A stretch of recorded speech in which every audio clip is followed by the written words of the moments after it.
guys, Master Metal is... God damn it.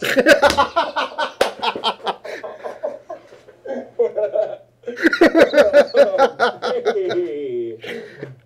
So that's going in. Exactly. I'm keeping that. You should. Hey everybody, Masters of Metal is back with episode 2 of our podcast. My name is Tony and I'm here again with Bryan. Andy is on tour this month with Warbringer again, and so he's not going to be joining us this week. Instead, we have our buddy Patrick. Username on the forum is the Darkitect, and he's going to be with us tonight and cover our normal topics. Patrick, you want to go ahead and introduce yourself? Yeah, Patrick. I'm 24. I enjoy long walks on the beach and candlelit dinner. No, I don't know what there is to say about me, really. I'm just a member of Masters of Metal. I used to play bass for Theocracy for a brief stint. Past that, I haven't really done anything too special. All right, well, it's good to have you on board, Patrick. As much as we miss Andy, it's good to have some new people on, and we're going to take a chance and talk about some stuff later that Patrick's up to, and he's going to go ahead and give some input on some of our topics tonight. We're going to go ahead and do the same thing we did last week. We've got some new releases to cover. We're going to promote a couple of bands that we've been listening to recently, and then we have a couple of special interest topics that we're going to cover at the end. So first we're going to hit new releases, and Bryan is going to head that off talking about the new Running Wild album, which is a very interesting topic, so I've been led to believe. Bryan, you want to go ahead and share your thoughts? Running Wild are dead to me. I've never even heard of Running Wild before Bryan showed me this stuff, and I'm disappointed, you know?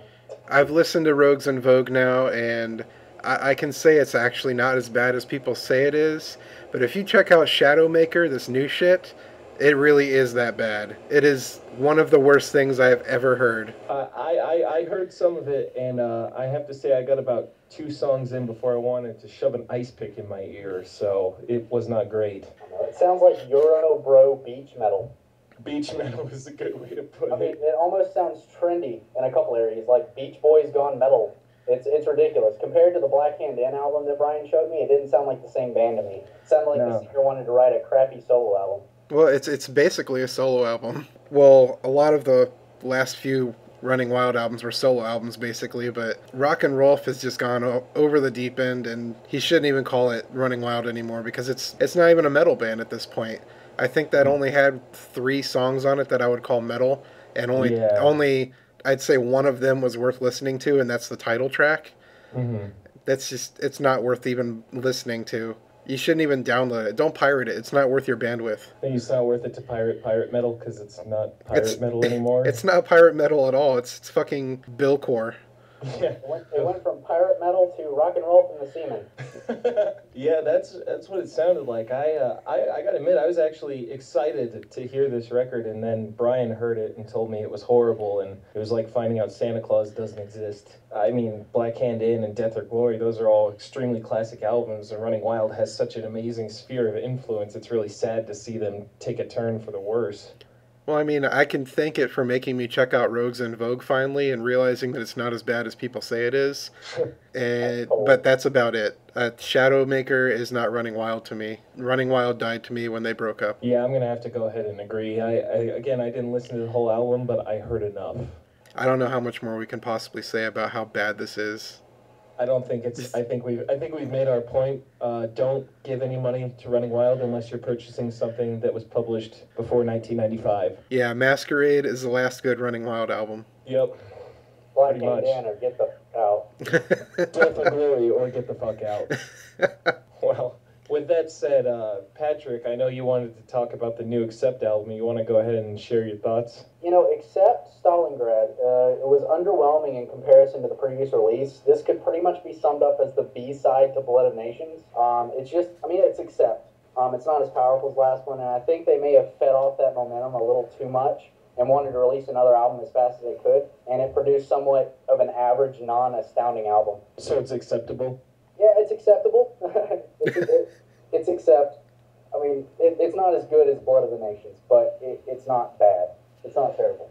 I only got a chance to listen to the title track. I'm actually honestly, this is like blasphemy, but I'm really not a big Accept fan. But I heard the title track, and it just sounded like good old traditional metal to me, just in a modern context. So, I mean, I really like their new singers, so I'm curious to check out like Blood of the Nations, like you said, and it made me interested in newer Accept.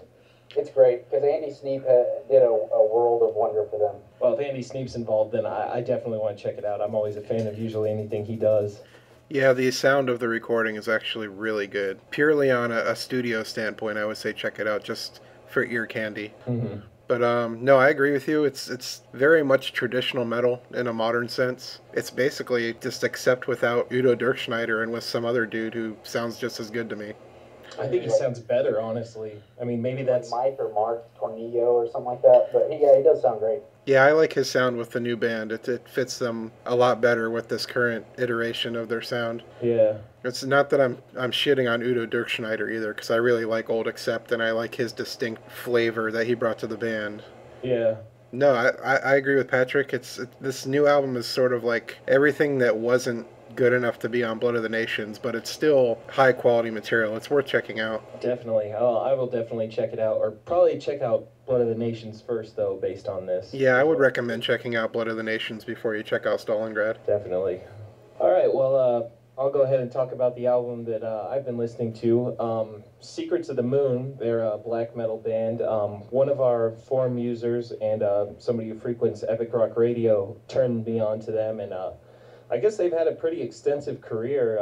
I've listened to a lot of their back catalog, not as much as their new album, but they've pretty much hit almost every style of black metal that I'm interested in. So, I'm looking forward to getting more into this band. But their new album, Seven Bells, just came out in March. Definitely one of my favorite releases of the year. It's got a lot of the classic black metal sound in it and that melodic black metal sound, but there's also a ton of like doomier sections and slower sections, a lot longer compositions, more atmospheric stuff. Not like a post-rock kind of thing like a lot of bands, kind of like the band that I'm going to talk about later has going on, but just that kind of doomier Black Sabbath kind of influence, but with a black metal overtone. And it's a really great album. It's 7 songs. It's very thematic. The lyrics are really great for if you're into the sorts of themes that they cover. Lots of great riffing on it. The vocals, minus some certain vocal effects that they use, are really great as well. The only song that really didn't stick with me was the first song, because if you listen to it, the intro reminds me a lot of Among the Living by Anthrax, which is a weird thing for a black metal band to remind me of,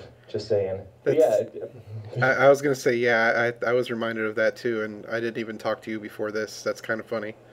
It's like the same exact chord progression, and it's the same guitar tone on that clean tone. It's really strange. But no, I agree with you. This is some really fresh stuff because it's not the typical black metal sound. They have really, I hate to say good production, but it is good production, and it's very straightforward, and it's actually heavy as hell.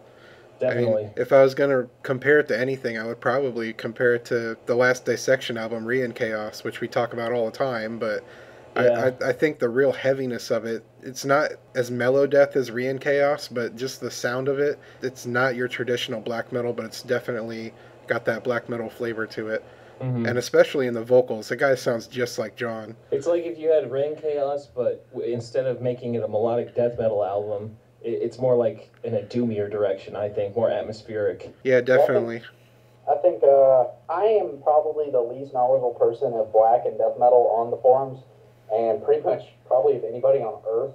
Because I'm more of a progressive and power metal guy, but, listening to this, it takes a lot for me to get into any kind of black metal, and Secrets of the Moon I thought was very enjoyable. Like, y'all keep saying there was atmosphere. It had a lot of atmosphere and depth in their sound that I wouldn't really find synonymous with the black metal that I've heard. And my favorite track was probably the title track, and I really enjoyed Serpent Messiah, too. Those were really 2 songs that stood out for me. Mm-hmm, definitely. Yeah, Serpent Messiah is one of the best on the album. I can say that as well. Yeah, and I like a lot of the longer songs, and I was actually misled because I saw the song that they did a video for first, and I forget what it was called. It's just one little short word. It's like track 5 or so. It's eluding me at the moment. Yeah, and the video is only like 4 minutes long, and I was like, oh, this is pretty cool. And then I heard the album version, and it's like 11 minutes long, and it's this just really grand, epic soundscape of different like doomier black metal, and really One thing that sticks out to me, again, the dissection comparison, is there's a lot of vocal hooks, I think, on this album, and that definitely helps, get you familiar with something that maybe you wouldn't normally try to check out. Yeah, I found it. The song is called Nyx. There it is. No, I agree. The vocals have a lot to do with why I like him. Like I said, he reminds me a lot of John Notfight, and I like that vocal style. I like being able to understand what he's saying, but at the same time, it's still very distinctly black death metal vocals. Mm-hmm. And no, I just like it a lot. Yeah, I think it's definitely going to be, if not my top 5, certainly my top 10 for the year. There are reasons it might not hit my top 5, but so far it's looking good. It might be in my top 50. And that, considering how many albums are coming out this year, that's a pretty good statement, I think. Yeah, 2012 is going to be a very good album, or year for albums, I should say. Yeah, well, as long as everything doesn't turn out like Shadowmaker. Oh, God. Yeah, watch the new Tool album sound exactly like Shadowmaker. Oh, God. I think the Don't universe even would put that implode. I don't know, that might be an upgrade for Tool. Dude, fuck you. No, I will do Tool for my podcast review next time. I'm not going to be on that podcast. I hope you don't even invite me, because I will tear them to shreds. No, I want you to be there so we can have that discussion. We will cross that bridge. And I will just be like, a perfect circle. Hey, I would be cool with the new Perfect Circle album, too. That would make me very happy. That would make me very happy in my pants. Yeah, well... I like a perfect circle better than anything I've heard from Tool. Yeah, well, you're a poser. Anyway, moving on. Yeah, now that we've gone from black metal to, radio rock. Next section we're going to do is we're going to promote some bands that we've been listening to, some lesser-known bands. They have some decent followings, but this is just stuff we've been interested in, that we think is worth noting. Brian, if you want to go ahead and start out, I know you've got an interesting band to cover this week. My band this week is a band called Corpsessed. Sort of like if you put corp in front of obsessed without the OB. It's a strange band name, I know, but they're a really awesome new band that's just been on Dark Descent Records now for about a year or so. I think they were one of the first bands that Dark Descent put out, and they are definitely something you want to check out if you're at all interested in old school death metal, specifically Swedish death metal, or Finnish death metal like Demigod, or even if you like doom metal, because they have a lot of doom metal influence as well. Which isn't surprising considering a couple of the members are also in Tyranny, which is a pretty, I'd say, popular underground Finnish doom metal band. One of them was also in a band called Wormflem, which put out possibly the greatest demo ever made. I know Tony can agree that any demo that has a title called "In an excruciating way infested with vermin and violated by executioners who practice incendiarism and desanctifying the pious." That's 10 times fast.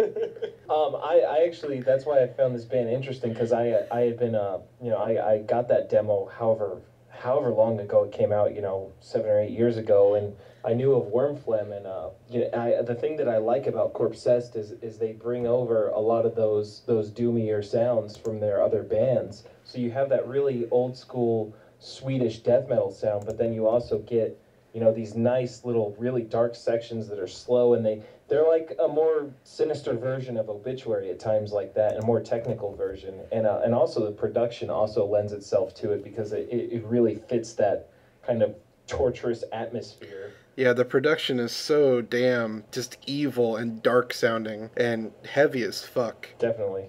I think I read a review online that described it as something like they recorded inside of the torn anus of a demon or something. and I felt like that was a rather good description of the sound that they got on the album.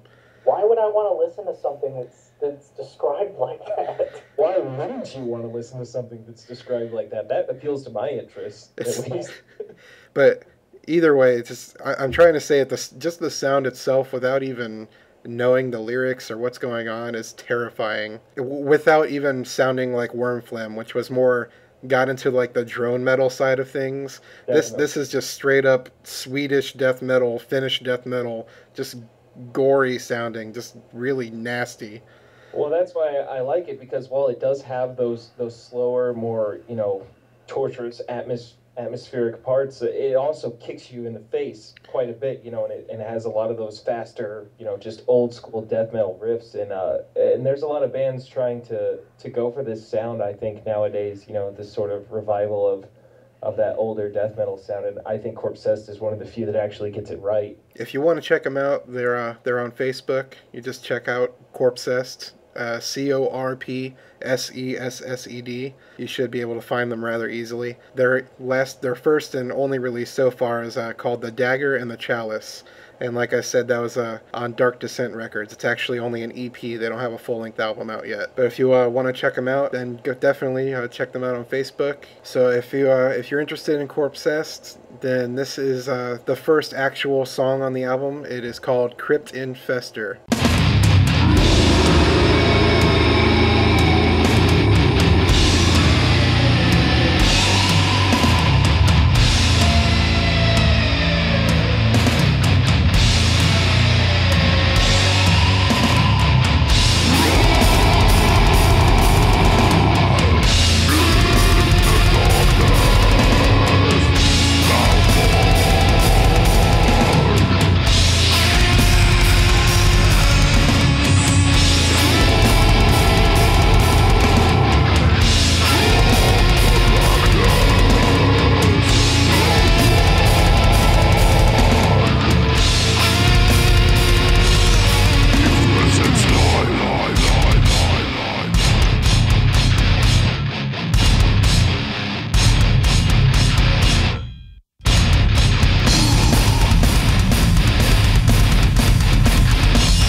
So anyway, like I said, if you enjoyed that, you like Corpsess, definitely check them out on Facebook and get some of their merch, get their album. It is awesome. Well, I will definitely be checking them out further and watching their career, definitely. Next up, I know Patrick wanted to talk about a band called Void of Reason. Patrick, you want to go ahead and tell us about these guys? All right, Void of Reason. I was searching around for bands in Atlanta because my dad was doing his Pathfinder promotion thing, which he still does, and I was just looking for more bands that we could talk to and book to make our shows a little more diverse without completely just straying away from the progressive power traditional metal thing that we had going on. And Void of Reason, I came across their page. They hadn't played any shows yet, to my knowledge, and I started listening to them. And I was thoroughly impressed because they didn't sound like anything else in Atlanta that we worked with. It was like a melodic rock, but it wasn't like weak like rock, I guess. It tinged on the metal element. So it was like melodic metal. It was really, really good stuff. And I sent the link to my dad, and my dad started talking to him, and they were just, they were happy that somebody was talking to him about getting them on shows. And, I mean, we've been working with Void of Reason for a long time, and there's such great guys to work with. Everybody in the band, they're just so humble, they're modest, they don't have these big egos. And the bassist, I'm probably closest with the bassist, Rob Fisher. He's one of the coolest guys, one of the best bassists, and he actually has a crazy set of pipes. He's a better singer than me.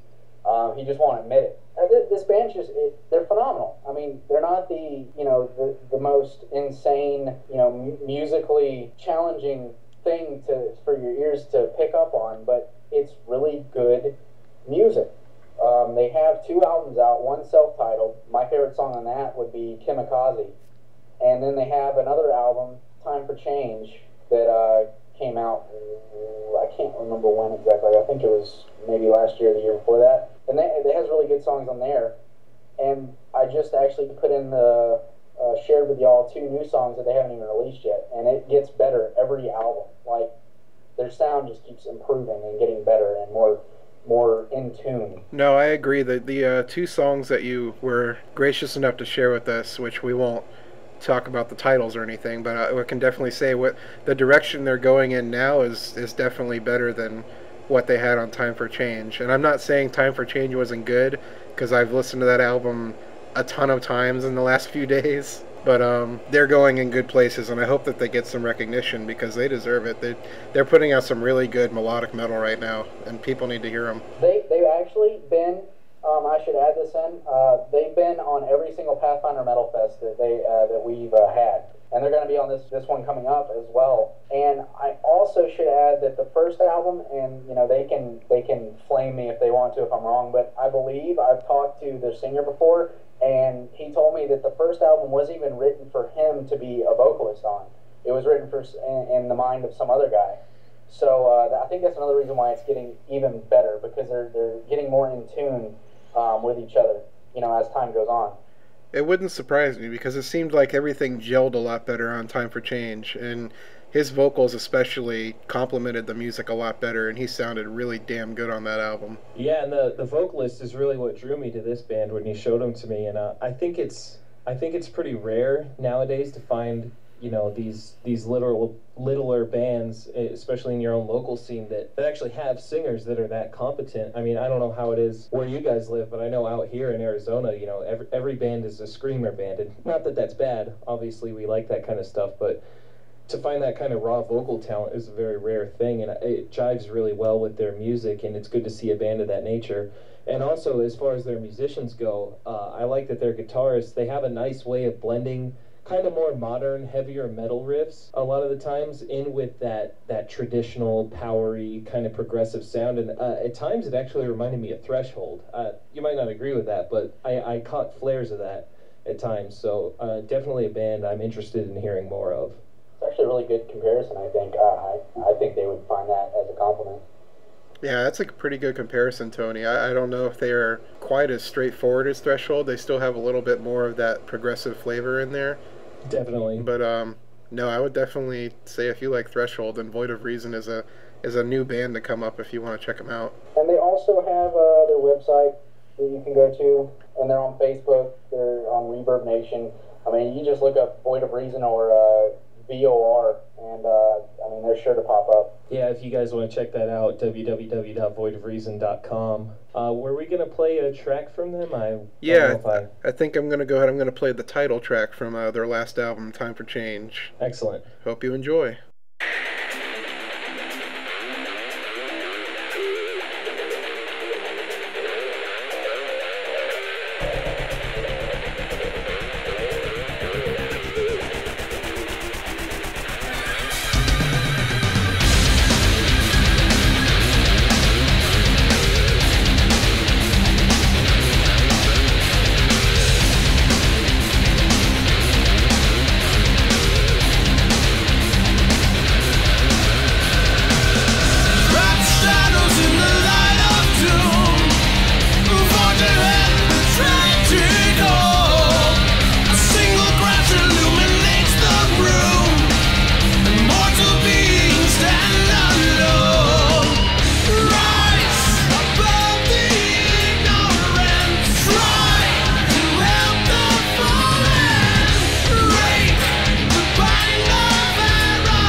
So if you like Void of Reason, check them out, www.voidofreason.com. Go ahead, buy some merch, get their albums. They're awesome. Next, I wanted to take time to talk about a newer black metal band, Falls of Raros. And the same guy that turned me on to Secrets of the Moon also showed me this band. They're, I guess the most apt comparison would be Wolves in the Throne Room, that sort of black metal.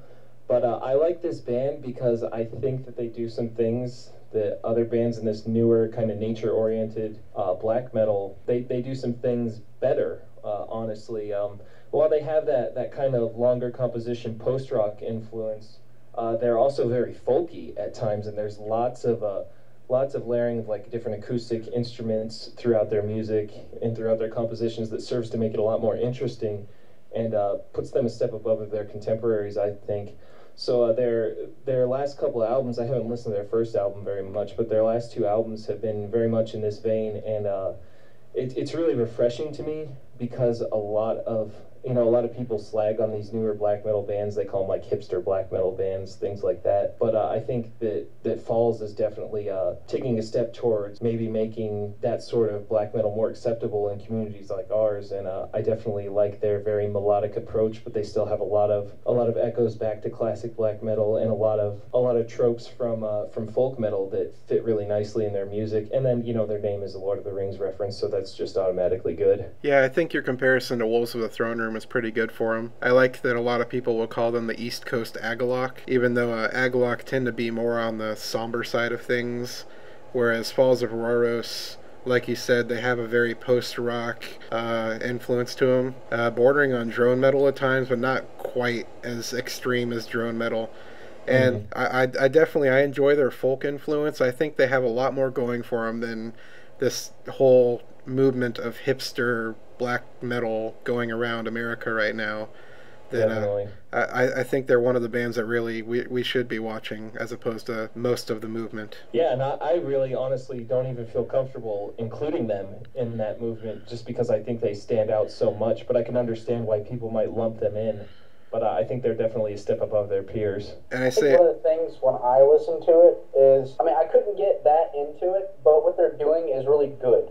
It's really good. I think the production also is one thing that really turned me off of it, and it's really like a book with me. If it doesn't catch me and have me on board in the first chapter, or song in this case, it likely won't change. But they're good at what they do, in my opinion.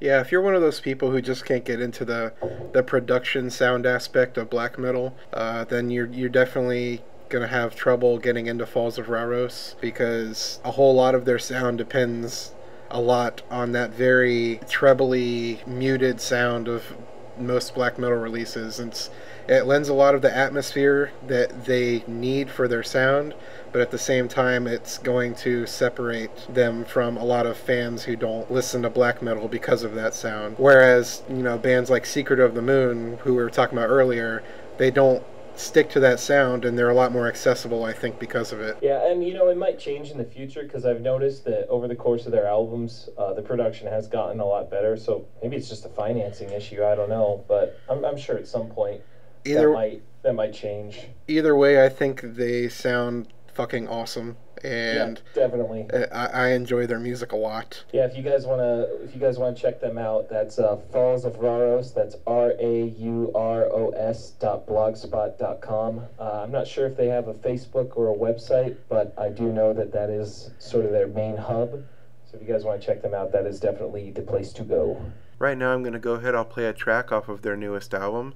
It's called The Light That Dwells in Rotten Wood, and this track is called Silence.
All right, so I think it's a good time to go ahead and move on to the next topic. It's a good idea since we've got Patrick here this time, and since we said we would, let's go ahead and we'll talk about you guys' project. Patrick and Tony, you've been doing something new over there. You want to talk about it? We talked about earlier about how different regions have, it's very hard to get a band, like we were talking about VOR, and it's very hard for you to find a band that has something different to offer.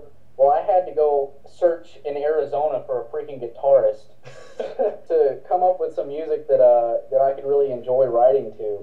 I guess it all started out with me and Tony talking on the forums after my last project failed. I really don't have time to put into a live performing project, and I want to still write and keep my chops up vocally. And he was like, well, I have some stuff I could send your way, and I mean, it was a roller coaster from there. It was just awesome. He sent me some music, and I started writing to it, and things came together. I don't know Tony's perspective on it, but I really enjoyed writing to it. It's coming out really cool so far. We've got 2 songs done. The band is called Project Roenwolfe. We talked about them last episode when we first mentioned Patrick, and it's thrash, sort of, kind of. It's thrash. You can put it into a category. Really, it's metal. It's thrash-esque, I want to say, but it's also power metal-esque. And the vocals are really what, if you allow me to verbally suck you off for a second, the vocals are really what make it really original sounding, I think, and make the music kind of come alive, because it's sort of just your typical kind of thrash thing when it's just instrumental. But then when Patrick sent me the first two demos, which were mixed by Camden from Seven Kingdoms, it really put it in a whole new light and made me really excited about the project, just to finally hear his vocals on track for the first time, because before I had only heard like live videos from his last project. It's got a very kind of like, I want to say, metal church on steroids feel to it, and so I'm really excited to explore where we can go with this. I hate my voice, so I'm glad you enjoy it. I hate hearing myself, and you could probably ask Camden. I was bashing myself the whole time during the recording process because I absolutely hate the recording process. I think there's only been 1 or 2 things I've ever done that I've actually listened to and like, hey, I can deal with my voice. So it's been a very good experience, and we can't leave Bryan out because he has a lot to do with me. I can bounce ideas off of him, and he'll be like, dude, you suck, or that's actually pretty cool. So and Bryan, he's really put a lot of stuff into it as far as offering to take over some kind of like managing processes of the band and helping with the creativity aspect. And he's going to be, hopefully we can get him on one of the tracks that I wrote about Spawn called Born of Rage. I'm going to get him to be Malbolgia. Because all I can do is scream. That's not true. All I have to say is Brothers of the Night, and then this conversation is over. First album only. First album only. Is that going to come up every session? Because I think it is. It's a reoccurring theme to our reoccurring dream. Exactly. That was a plug on the Project Roenwolfe song. Yeah, that joke will make sense in a second. Yeah. But I think Patrick doesn't give himself enough credit because, like Tony said, when I first heard the demos, when it was just the guitars that Tony did, I liked the music a lot, and I could kind of hear where it was going, and I figured I knew what Patrick would do with it. But once I actually heard Patrick's demos that he recorded for the vocals, it completely changed all of the music. It made the sound what it is, and it's made it something very special. I think it's not. I know you like to call it metal church on steroids, Tony, but I think it actually does have a unique sound, and it's something that I think the thrash community would actually like. I hope so. The main thing behind this is I personally wanted to do something that I could enjoy first and foremost, in hopes that other people are going to enjoy it, because I've compromised for so long with different projects. I'm so sick of compromising. I just want to do my own damn thing. So I'm glad Tony is very open to my ideas, and I'm open to his ideas. And I think this is one of the most positive things I've done so far in anything I've been involved with musically. I think that's why I like doing Vermiform with Tony too, is because it allows us to kind of do whatever the fuck we want as a vocalist, instead of be tied down to a band where, you know, all the ideas kind of have to come from a melting pot. Yeah, the singer's job is, you know, that's your job. Who am I to say what you should do? I don't know shit. I was not there in 95. And I'm not saying that I didn't have full creative control on Brothers of the Night, because I think I pretty much did for all the vocals on that album. It's just, it's more fun when you can have a project where you just go in and do whatever you want to do and what you want to listen to, instead of worrying about what somebody else is going to like. Just go in there and do what you like. Definitely, that's my whole thing with really anything I do. I don't really have any aspirations beyond that. I just like to make music that I enjoy and that hopefully you guys can work with. And hopefully anybody listening will enjoy too. Dude, Tony, you do everything. There's nothing you don't do. How many bands do you have? Adjudicator, Project Roenwolfe, Vermiform, Sedulity. I'm running out of breath here.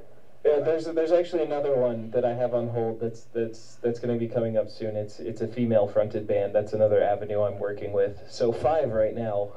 Oh God. You you were a freaking like boy wonder genius machine. You're a riff machine. I'll put a quarter in you and a riff will pop out. Swear to God. I'll work on getting that installed on my body. Well, if you two are done sucking each other's dicks, then I'm gonna go ahead and and ask you if there's anybody else appearing on this album, because it seems like it's just me, Tony, and Patrick, and we're all just kind of circle jerking. No, I think it's just other than Camden Cruz helping us record and mix it. You know, it's just. Well, I mean, eventually we're gonna have some lead guitar spots. Oh yeah, God, how could I even forget about that? Val Wood. I was my first real band with him. He was my lead guitarist, or I should say I was his singer because it was his band. And I actually helped get him kind of into Theocracy after I had left. But he's supposed to be helping us with some leads, and I think I might get my friend Jeff Frank, that was in my last band, Centralia. I might get him to do a couple leads too. So we'll be looking out for that as well. And maybe if we're lucky, we can get Andy from Warbringer to come in and do some leads. Maybe I'll get full length because he's really busy with Warbringer, so I don't want to distract him from that. Yeah, he is. Again, that's why he's not here tonight. So too busy knowing shit. Yeah, I think he's in New York tonight. I want to say, is that right? I thought he was back in California.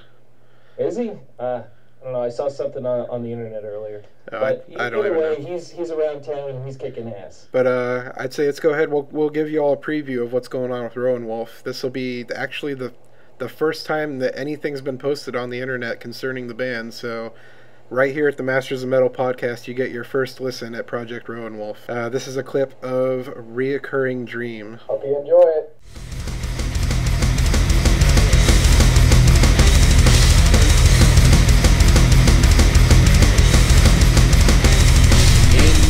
Reoccurring dream, I see the past and present alive. I feel the knowledge of the world laid down on each moment in time. The shadows fall,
guys, we're gonna move on. Hope you enjoyed that. Once again, that was Project Roenwolfe, Reoccurring Dream.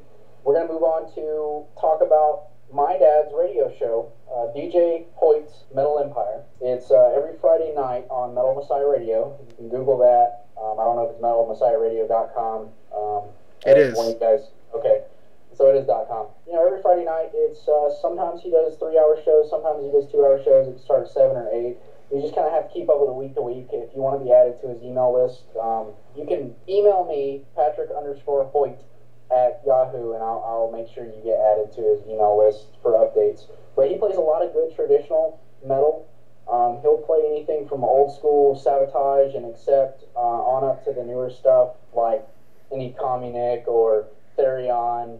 He kind of strays away. He doesn't play, black metal, death metal, or stuff, because there's tons of online DJs that do that. He wants to be different, so he plays a lot of really good music. He's had tons of good reviews on his show.